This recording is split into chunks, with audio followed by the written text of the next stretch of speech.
It is the 29th day of July 2021. Good morning. Once again, my name is Victor Oloo and welcome to Good Morning Kenya. This is KBC Channel 1. I hope you had a fantastic night, and whatever is happening around, don't worry. That is part and parcel of life. What matters is, are you pulling through? All right? We have got in the headlines, and we're going to give you what's happening in the local dailies. And I have the Star and the Standard newspaper. I'm not alone. I am with...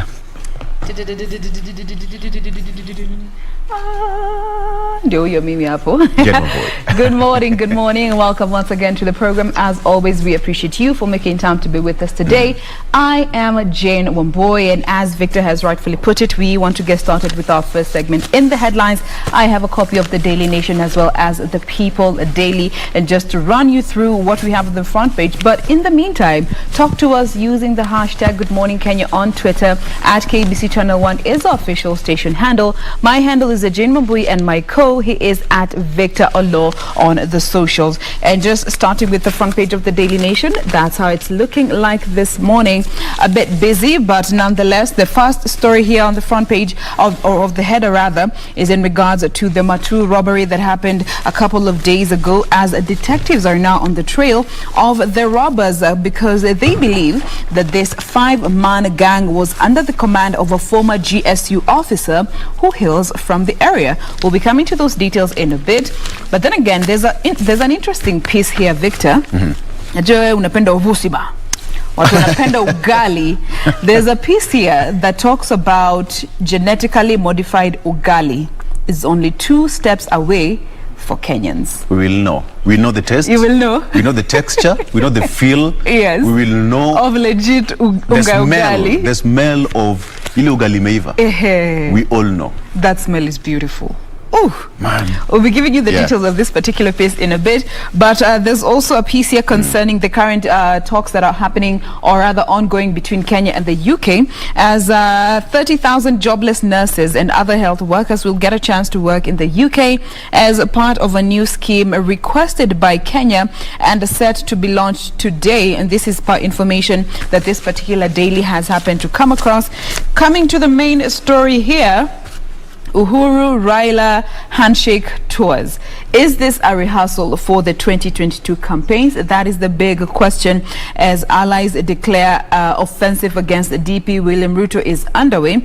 But now officially the visits, which begin in Nyanza, Western Coast and Upper Eastern, are to commission development projects, but their appointments say that the leaders will also be reinforcing the unity agenda that they have been on since 2018, when we had the handshake on the 9th of March. That is the front page of the Daily Nation for you this morning, Vic. Yes, and on the Standard, still on politics, Ruto triggers a storm with the bottom-up plan.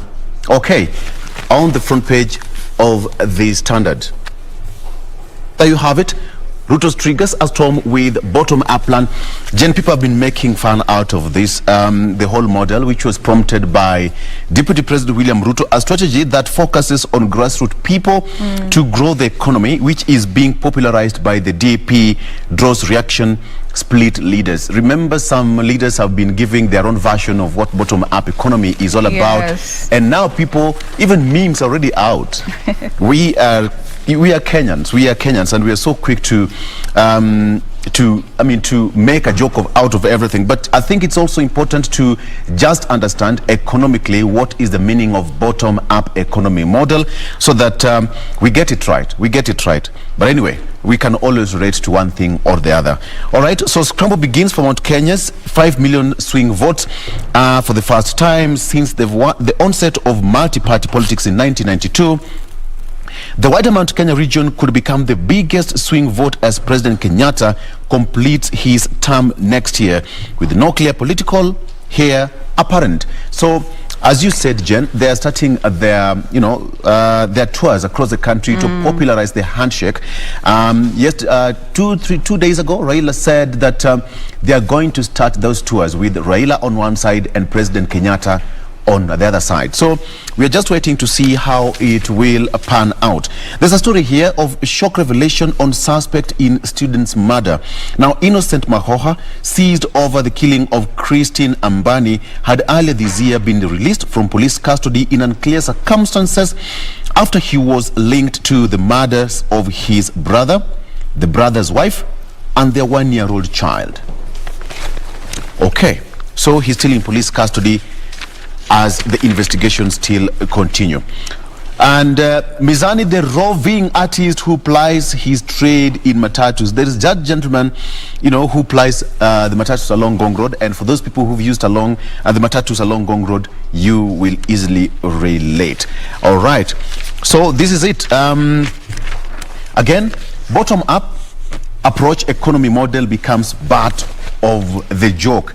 Now, the bottom-up economics, an economic model being championed by Deputy President William Ruto, has, in his quest to become Kenya's 5th head of state, has become the butt of all jokes.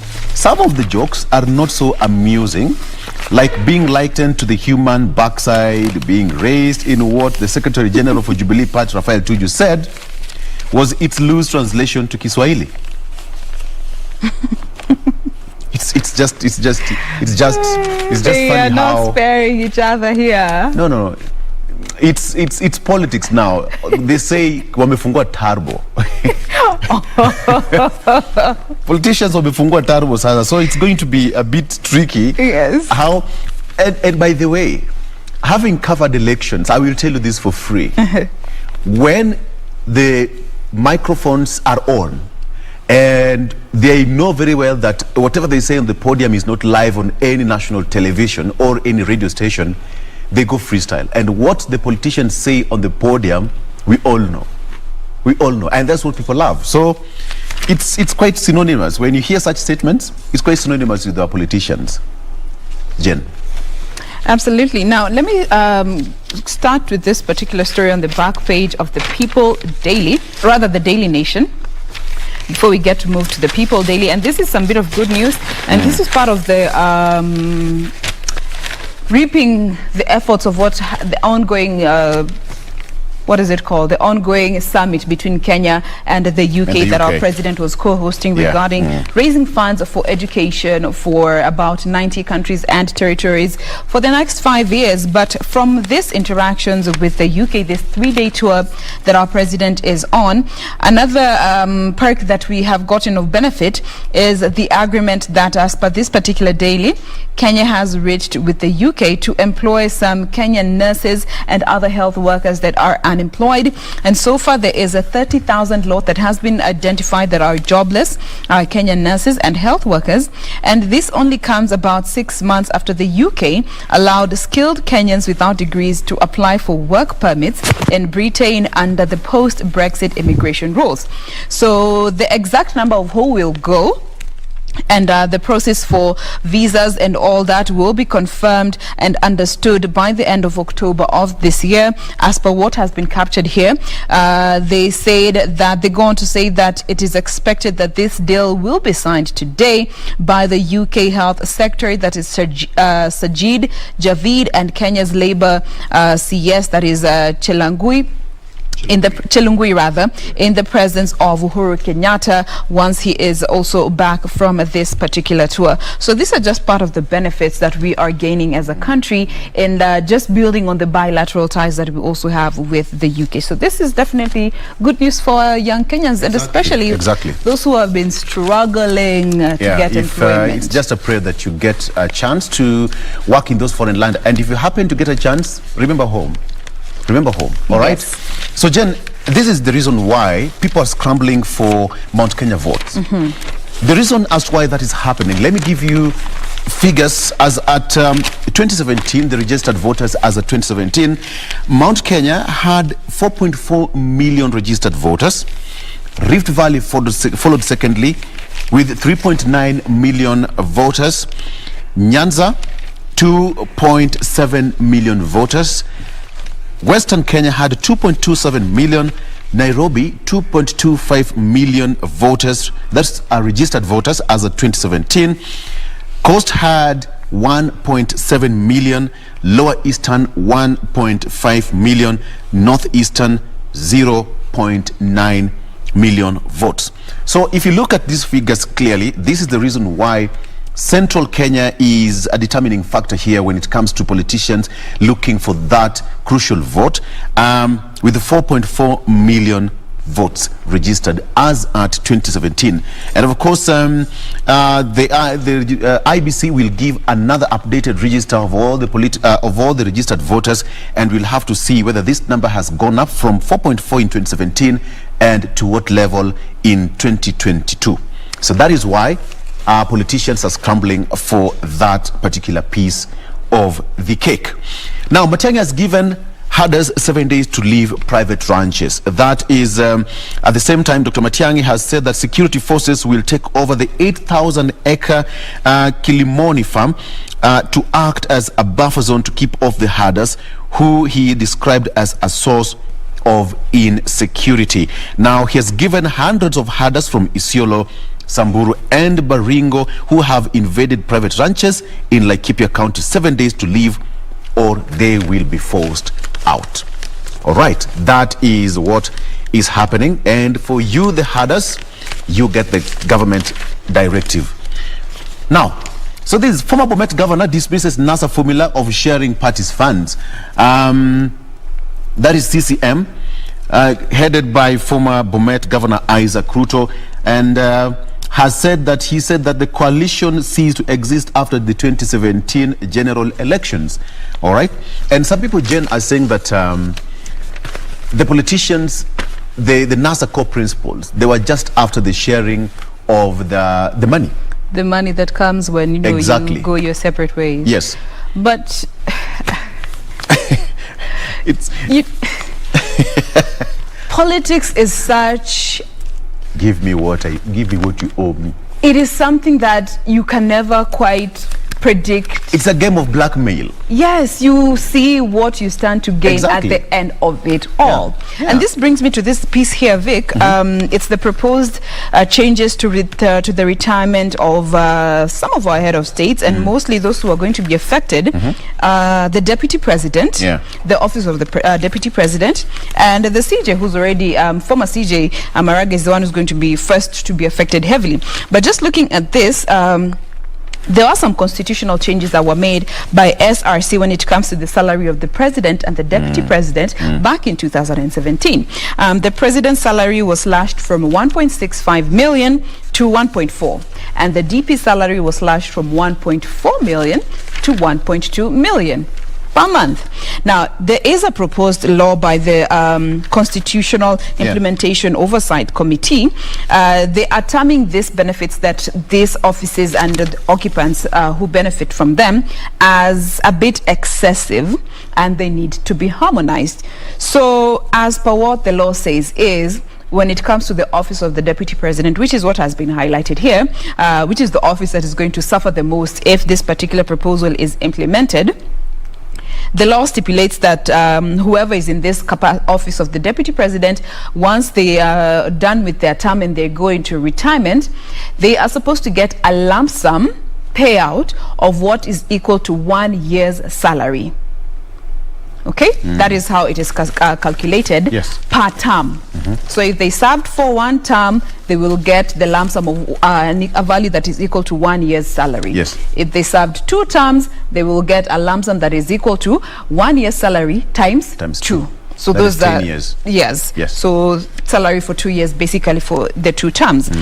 But if they are to go this direction and adopt this particular proposal, they are going to be looking to slash this payout and revise this particular calculation that is done to get this lump sum payment. And some of the guys who are already benefiting from this particular setup, we have former Prime Minister Raila Odinga, former Vice President Kalonzo Musyoka, and former Chief Justice William Mutunga. They are the ones that have been benefiting the most from the particular payout terms that are existing.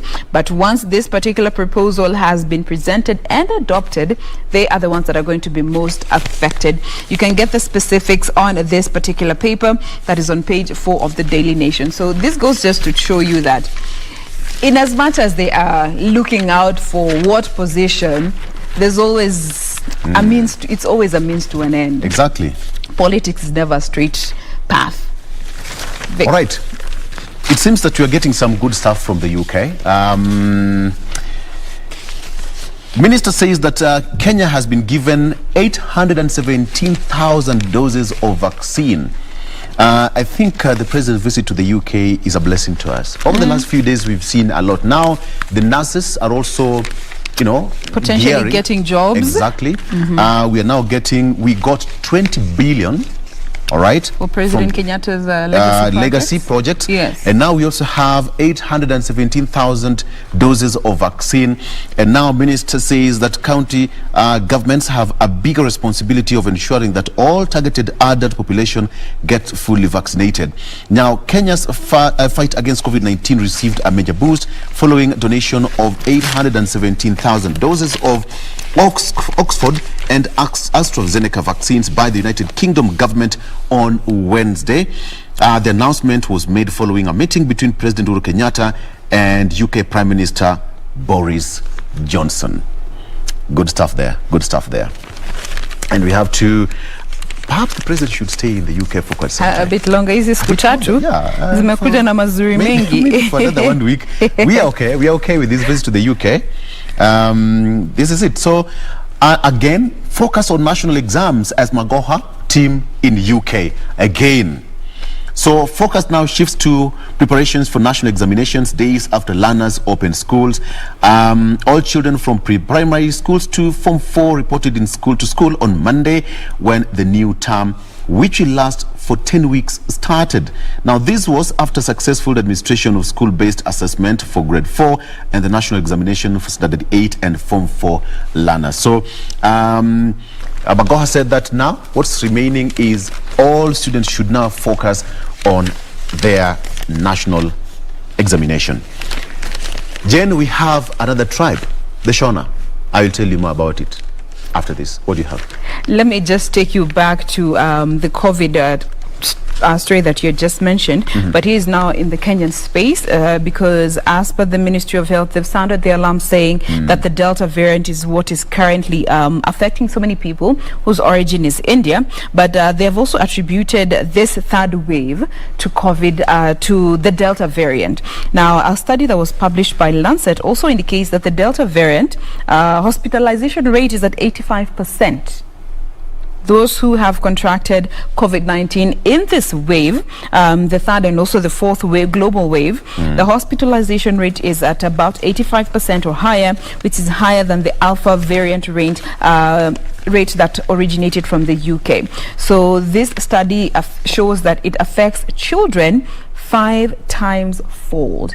So in as much as they are super spreaders, they are the ones that are heavily affected by this new variant. So remember, yesterday we had this conversation about being your first line of defense. Mask up as long as you're in a public space, sanitize or wash your hands as often as you possibly can, and social distance. I'm going to personal space. Okay.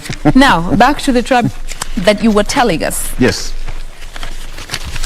The Shaunas attain Kenyan citizenship after decades. Now, government announces that the community will now be recognized as an additional ethnic group in Kenya. Now, for more than 60 years, the Shaunas betrothed the country as stateless people, devoid of official recognition as citizens and denied essential services on account of their status. Okay, so that is what is happening here. So we have got Shauna, who are now part of the Kenyan community, and they were given their identification cards by Interior CS Dr. Fred Matiang'i. This is it. Their ancestors had moved to Kenya in the late 1950s from Matebele, Zimbabwe, and settled in the country. Another batch of missionaries sent by Johann Masowe of Gospel Church of God checked in between 1959 and 1961, settling in Kinoo and the Kiambaa areas just across here. So we have and there they began their lifelong petition for citizenship, including marriages with Kenyans to secure backroom recognition as citizens. So they are now officially recognized as Kenyans. So that is it. So they're officially Kenyan. So if you see any Shauna, that is a Kenyan. That is not a Shauna anymore. All right. So we are Kenyans. We are growing. All right. So quickly, at the back page, it's Olympics time, Jane. Yes. And Kenyans are still hoping that they are going to end their 53-year wait.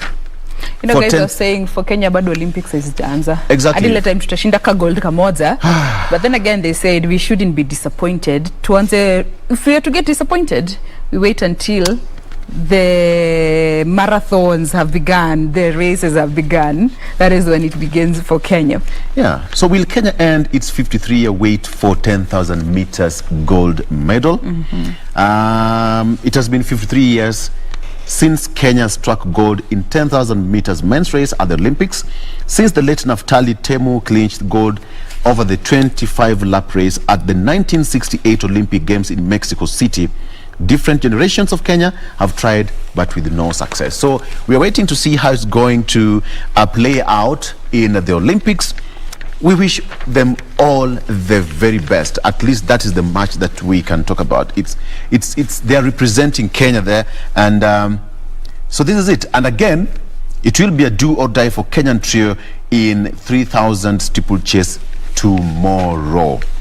All right, we have got Kenya's Conseslus Kipruto going for gold, and Abraham Kibiwot silver celebrate after the men's 3,000 meters steeplechase final during the 2018. So they are eyeing for the silverware one more time, and if they are going to make it, then I think Kenya will be in a very good position in terms of standing and ratings in the Olympics table and the medal standings. All right, what do you have, Jen? Now let's come to this particular piece concerning genetically modified maize and consequently ugali. Ugali at Gen Z. So this is something that the research has been ongoing since 2008, and Kenya is only 2 steps away from adopting genetically modified maize after researchers submitted their trials to the Ministry of Agriculture. And the National Biosafety Authority last year approved these varieties to be grown in 6 counties under national performance trials. Now they have finished this particular trial phase, and they've harvested, and as per the results they have seen that these maize varieties produced better yields than other breeds that are not genetically modified. Now, the Biosafety Agency and the National Environmental Management Authority, that is NEMA, had given a green light for these particular varieties to be grown in 6 maize-growing agroecological zones for 2 seasons during the short rains, just to see how they will perform at bare minimums. And as per what they have seen so far is that they did better than other maize breeds. But now the 2 steps that are remaining is for the National Biosafety Authority to assess the impact of this genetically modified maize on humans and animals.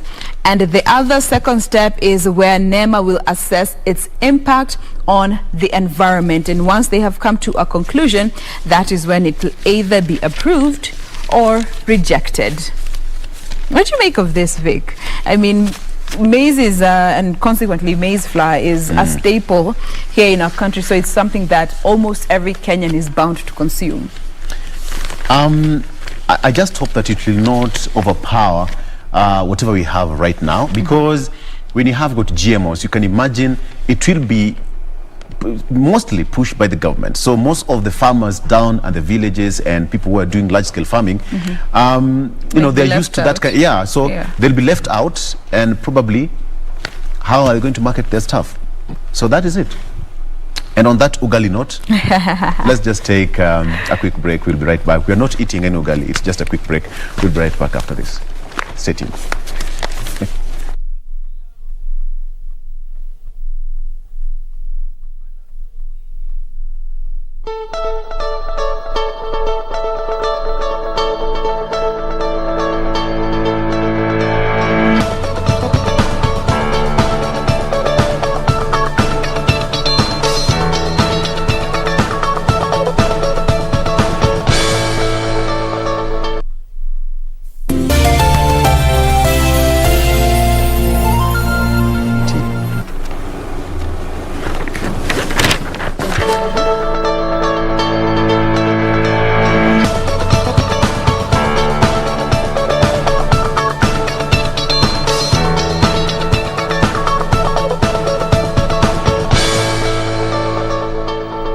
Back, still watching Good Morning Kenya, and this is today is Entertainment Thursday. And by the way, today is Thursday, and in any form of TBT, go to our social media pages and just give us that form of TBT, what one thing or two or even three that you remember. And I tell you one thing that the legislators are talking about. There is a bill before the Senate that is going to take us way back in the days. What am I talking about? I'll tell you shortly. But you go to our social media on Facebook. You can also tag me at Victor Oloo, at Jain Wambui, at Regina Manyara, all right, or Doreen Arange, and tell us what are some of the TBTs that you think about and you can remember, all right, when you're a young child or even when you were born 20 years ago. What do you remember? All right, let's interact.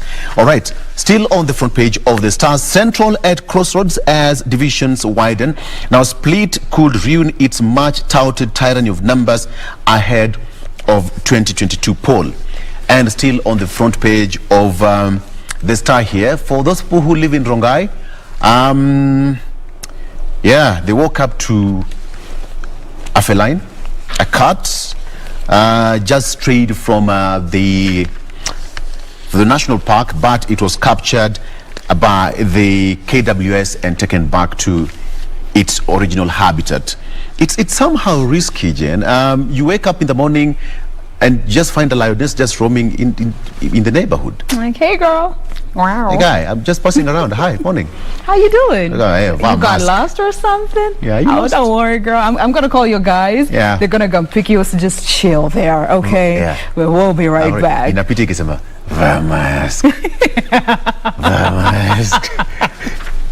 But the good thing is no one was hurt. No one was hurt. It was rather calm, just hiding. And you know the thing about wild animals, they will only attack when you provoke when they feel that they are, you know, in danger. In danger and provoked. And in this situation, I think it also got shocked because there's a picture showing that it was in a very kind of a tight spot in between the building. So perhaps it was also looking for a space to hide. Because when you look at, they also know where they belong. Like even you, when you go to the national park, you'll be like, this is not where I belong to. So you look for a place to hide. So the KWS recaptured it pretty well and was taken back to where it belongs, to the national park. As it rightfully should have done. You know, this human-animal wildlife conflict has been on the rise. You have seen people killing wild animals for straying into their homes and all. But then again, that goes back to, you know, just the boundaries need to be put up clearly so that humans know, as from here, this is animal territory, and from here, this is animal territory, to even just prevent this wandering off of the wild animals. Absolutely. Right. Now, let me come to the People Daily, and good news for Tanzania, as the COVID-19 consignment finally arrived yesterday, and Her Excellency Samia Suluhu received the COVID-19 vaccines in public, kicking off a nationwide inoculation campaign in one of the world's last countries to embrace the vaccine. And this was the most decisive signal as yet of her determination to just veer off from the narrative that was left by her predecessor when it comes to how they dismissed the threat that COVID-19 did pose in the country. And you remember Magufuli was, the late Magufuli was telling the Tanzanian people not to be, eager for this particular vaccine and to resort to prayer and other traditional homemade remedies to just protect them against COVID-19. But now this is the first time in Tanzania that there's actual solid progress when it comes to the vaccination drive in the country. And they did receive the Johnson & Johnson vaccine, and she went on to express confidence in the safety of this vaccine for her nationals, and said that the more than 58 million people, she is set to ensure that all of them do get a jab of this particular vaccine. So congratulations to Tanzania. Yeah, absolutely. Let's talk about some politics, shall we? Now, ODM's Raila Kalonzo in new secret power talks. Jain, we said here not so long ago that politics is not what you think it is. And politicians themselves have said in politics there are no permanent enemies, there are no permanent friends. So who are they? There's always room for talks. So who are they? They're not friends, they're not permanent. So who are they? They can always talk. So ODM leader Raila Odinga and his wife counterpart Kalonzo Musyoka are negotiating on a new 2022 power deal that could see them work together again. Now, according to the Star newspaper, away from the glares of the cameras, the two are convinced that if they part ways, they would be handing over Deputy President William Ruto the keys to State House. However, there are also efforts to bring on board ANC leader Musalia Mudavadi, although he's said to be the most quote-unquote difficult of all the One Kenya Alliance chiefs. It's going to be interesting, Jane, because I mean, these people know very well that they want each other and they need each other, and all the communities and their numbers. I just gave you a rundown on the 2017 voter registration as a 2017. Yeah. And I mean, part of Eastern is also 1.5 million voters as at 2017. That number it's a figure that cannot be ignored. You can never ignore that. And this is also something that analysts have said over and over and over again. And as much as Kalonzo Musyoka might not be president, he is not to be ignored in the political space. Politics is politics. They want each other, but they don't want to be obvious about it. Yeah. When you're beating around the bush. All right. So even that is happening. There are now 4 political factions already in the mountain. In what could diminish the bargaining power of the region, Mount Kenya's political elite are split into 4 camps. Now, one camp is supporting Deputy President William Ruto, the other ODM leader Raila Odinga, while the other team backs Agriculture CS Peter Munya. The 4th camp supports National Assembly Speaker Justin Muturi. So as far as politics is concerned, now you have it in the mountain. And there you have it. Jen.